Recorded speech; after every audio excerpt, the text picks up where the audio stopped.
नमस्कार दोस्तों, मैं डॉक्टर अमित चुग हूँ। I am working as a spine surgeon. आज हम बात करेंगे स्लिप डिस्क की। स्लिप डिस्क एक बहुत ही कॉमन प्रॉब्लम है जो कि कई वर्षों से आप लोगों ने इसके बारे में सुना होगा। ये प्रॉब्लम यंग पेशेंट्स में भी होती है, ओल्ड एज में भी होती है, बट ज़्यादातर कॉमनली ये प्रॉब्लम यंग पेशेंट्स में देखी जाती है। इसके कई सारे कारण होते हैं, अलग अलग तरह से ट्रीटमेंट होता है, तो आज हम इसके बारे में डिटेल से चर्चा करेंगे। तो सबसे पहले हम स्पाइन की स्ट्रक्चर को समझेंगे। स्पाइन की स्ट्रक्चर क्या होती है कि स्पाइन जो अपना है, it is like a wall, या घर में जैसे पिलर होता है वैसे। तो जैसे पिलर ईंट और सीमेंट से मिलके बनता है और अंडरग्राउंड वायरिंग चलती है, सिमिलरली अपने स्पाइन में क्या होता है कि दो बोन होते हैं, दो बोन के बीच में एक डिस्क होती है।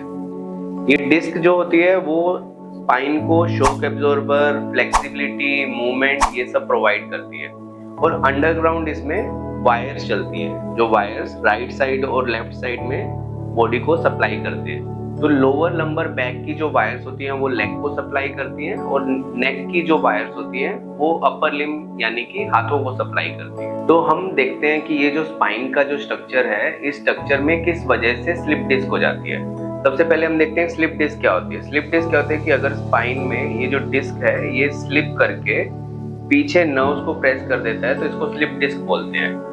अगर ये स्लिप डिस्क की वजह से नर्व्स प्रेस होते हैं तो नर्व्स को जो लेग्स में ट्रेवल कर रहे हैं उसको सियाटिका पेन आ जाता है। तो हमने जैसे ये स्पाइन का स्ट्रक्चर देखा जिसमें दो बोन्स हैं, उसके बीच दो बोन्स के बीच में एक डिस्क है और नर्व्स है।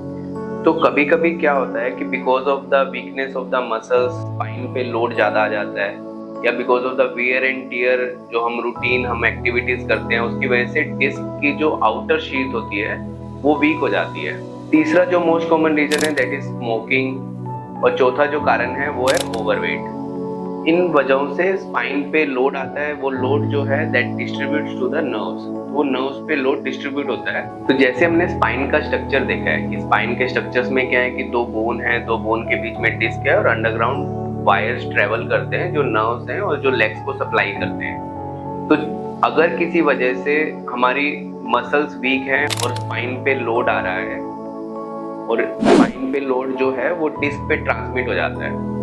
अगर मसल्स वीक हैं या बिकॉज ऑफ द स्मोकिंग क्या करता है कि कनेक्टिव टिश्यू जो डिस्क की आउटर लेयर बनाता है उसको वीक कर देता है।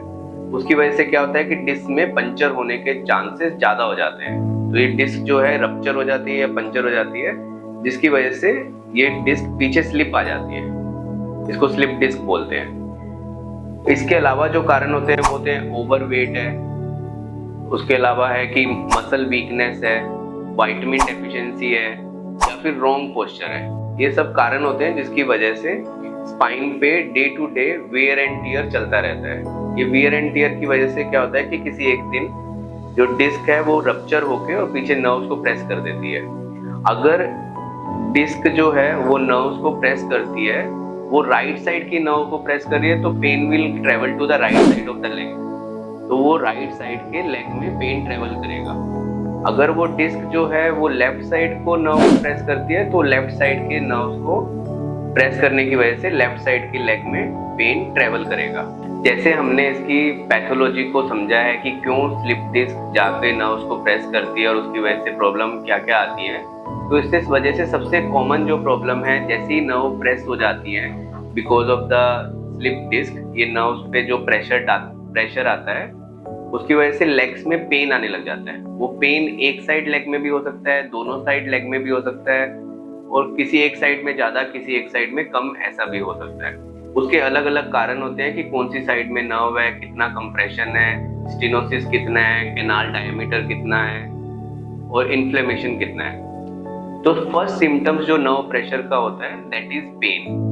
सेकंड सिम्टम्स होता है कि अगर प्रेशर बहुत टाइम से नर्व्स पे कंप्रेशन हो रखा है, बहुत टाइम से ये प्रॉब्लम चल रही है, तो पेशेंट स्टार्ट फीलिंग नमनेस।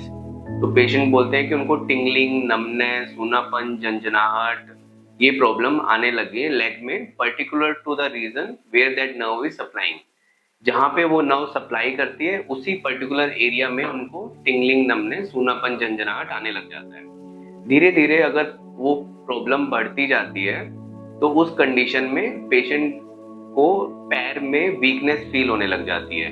कि उनका पर्टिकुलर वो एक एरिया या वो मसल काम करना बंद कर देती है या फिर वो वीक हो जाती है, उतनी स्ट्रेंथ उसमें नहीं रहती है। The last symptom is which is very rear is ball bladder involvement, कि पेशेंट बोलते हैं कि उनका यूरिन टॉयलेट का कंट्रोल डिस्टर्ब हो गया है। तो स्लिप डिस्क का जो प्रॉब्लम है उसके डायग्नोसिस के लिए सबसे जरूरी जो चीज है वो है स्पाइन के एक्सरे एंड एमआरआई। स्पाइन के एक्सरे और एमआरआई पे हम देख सकते हैं कि कौन सी जगह पे प्रॉब्लम आ रही है, वो L4-5 है या L5-S1 है, और डिस्क जो है वो किस साइड से रप्चर की है, वो राइट साइड में है या लेफ्ट साइड में है। ये सारी चीजें क्लियरली देखने के बाद हम उसको डायग्नोसिस बनाते हैं कि आपको स्लिप डिस्क हुआ है और कहाँ पे हुआ है। Now come to the treatment of slip disc. Slip disc जो है उसका ट्रीटमेंट बहुत ही आसान है, ये एक बिल्कुल भी सीरियस प्रॉब्लम नहीं है। बहुत बार होता है कि आप जाते हो, आपको बोल दिया जाता है कि आपको स्लिप डिस्क हो गया है या डिस्क में गैप आ गया है या स्पाइन में गैप आ गया है, तो आप लोग ये सुनकर डर जाते हैं कि पता नहीं कितनी सीरियस बीमारी हो गई है, जबकि ये कोई सीरियस बीमारी नहीं है, ये सिर्फ एक मैकेनिकल इशू है।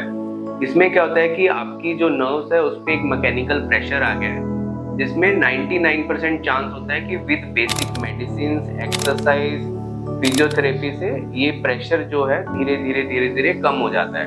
क्योंकि स्लिप डिस्क जो होता है उसमें वाटर कंटेंट बहुत ज़्यादा होता है, तो जैसे जैसे टाइम बीतता है, आप मेडिसिन लेते हैं, एक्सरसाइज करते हैं, वहाँ पे बॉडी की इम्यूनिटी काम करती है, बॉडी का सर्कुलेशन काम करता है, और आपका स्लिप डिस्क धीरे धीरे साइज में कम होता जाता है और प्रेशर जो है नर्व्स पे वो रिलीव हो जाता है। In less than 5% of patients जो बोलते हैं कि विद टाइम हमारा पेन जो है वो धीरे धीरे बढ़ गया है या नमनेस बढ़ गई है, in that case we can give injection in the spine. वो इंजेक्शन लोकली सीआम में देख के ऑपरेशन थिएटर में दिया जाता है, जो कि 100% सेफ माना जाता है, इसका कोई साइड इफेक्ट नहीं होता। उससे क्या होता है कि वो इमीडिएटली सूजन को कम कर देता है और पेन में पेशेंट को रिलीफ मिल जाता है। And the last choice is कि जो पेशेंट बोलते हैं कि हमें मेडिसिन लेके, इंजेक्शन लेके बिल्कुल भी फायदा नहीं हो रहा है या पेन ठीक नहीं हो रहा, धीरे धीरे पेन बढ़ रहा है, नमनेस, टिंगलिंग सेंसेशन बढ़ रहा है, या वेरी रेयरली अगर वो बोलते हैं कि हमें यूरिन टॉयलेट के कंट्रोल में भी प्रॉब्लम आ गया है, उस कंडीशन में होता है कि स्पाइन का दूरबीन की सर्जरी से उस स्लिप डिस्क को निकाल दिया जाए। दूरबीन की सर्जरी या एंडोस्कोपिक स्पाइन सर्जरी या माइक्रो एंडोस्कोपिक स्पाइन सर्जरी बहुत ही सेफ मेथड है आज के टाइम में स्पाइन की सर्जरी करने के लिए।